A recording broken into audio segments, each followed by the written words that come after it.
warahmatullahi wabarakatuh.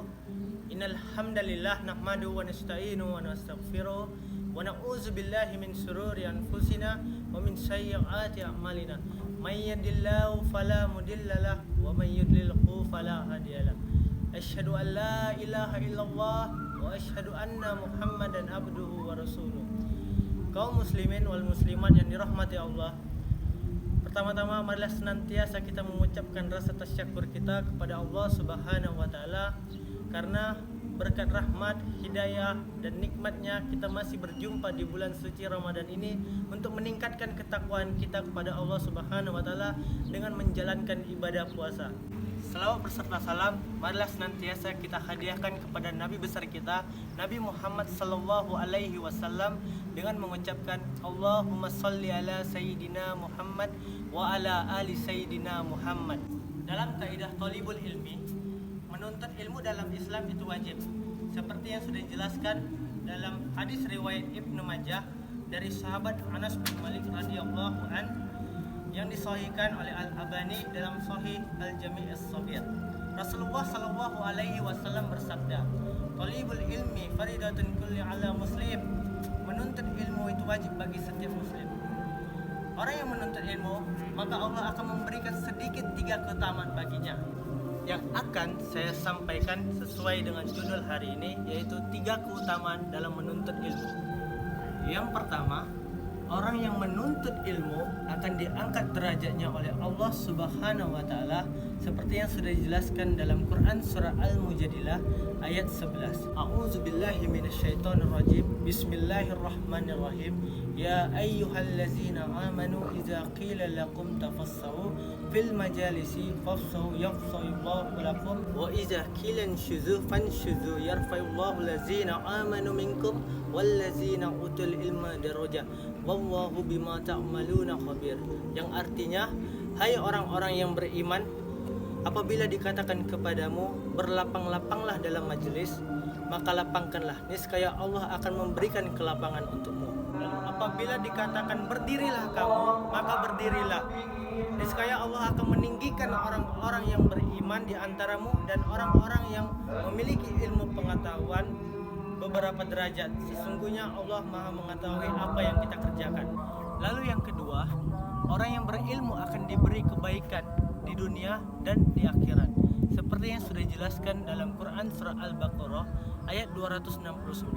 Allah Subhanahu wa taala berfirman, Allah menganugerahkan al-hikmah atau kefahaman yang dalam tentang Al-Quran dan As-Sunnah kepada siapa yang dikehendakinya. Dan barang siapa yang dianugerahi hikmah, ia benar-benar telah dianugerahi karunia yang banyak.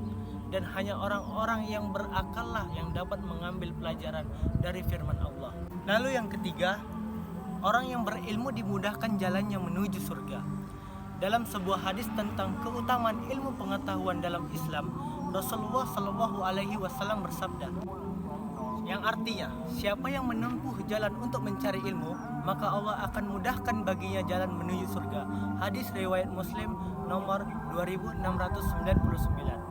Membahas tentang ilmu, ada sebuah kisah dari Hisham ad-Damaski yang berasal dari kota Damaskus yang ingin belajar hadis dengan Imam Malik yang ada di Madinah.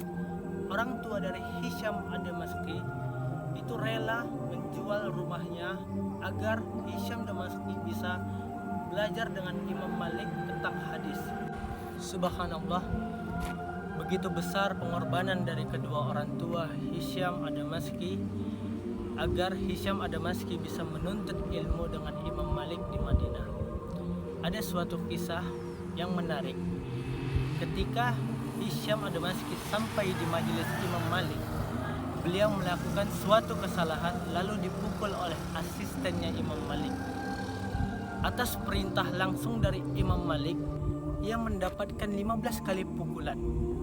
Bayangkan, jika Anda membuat kesalahan lalu dipukul guru antum, kira-kira antum terima enggak? Ikhlas tidak? Jawab dari lubuk hati yang terdalam, pasti tidak ikhlas. Beliau pun juga begitu. Ia merasa tidak ikhlas. Tapi beliau ini sangat jantan, kuat. Lalu ia pun berkata kepada Imam Malik, antum telah menzalimi diriku. Antum telah memukulku sebanyak 15 kali pukulan tanpa alasan yang jelas. Memang saya salah, tapi kan tidak pantas dipukul 15 kali. Fala ajaluka fi'lin. Aku tidak halalkan perbuatanmu. Imam Malik pun langsung menjawab, saya akui saya salah. Kalau begitu, apa kafaratnya? Apa kompensasinya? Gimana caranya agar antum menghalalkan perbuatanku tadi?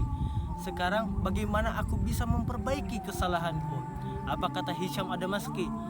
Antum harus mengajarkan saya 15 hadis, karena aku baru saja dipukul 15 kali pukulan. Akhirnya Imam Malik pun membacakan 15 hadis yang telah dimintanya. Setelah selesai dibacakan oleh Imam Malik, apa kata Hisham? Zidni fit mudarat of zidni fil hadis. Wahai Imam Malik, silahkan engkau pukul aku lagi, tapi dengan catatan ajarkan aku hadis lagi.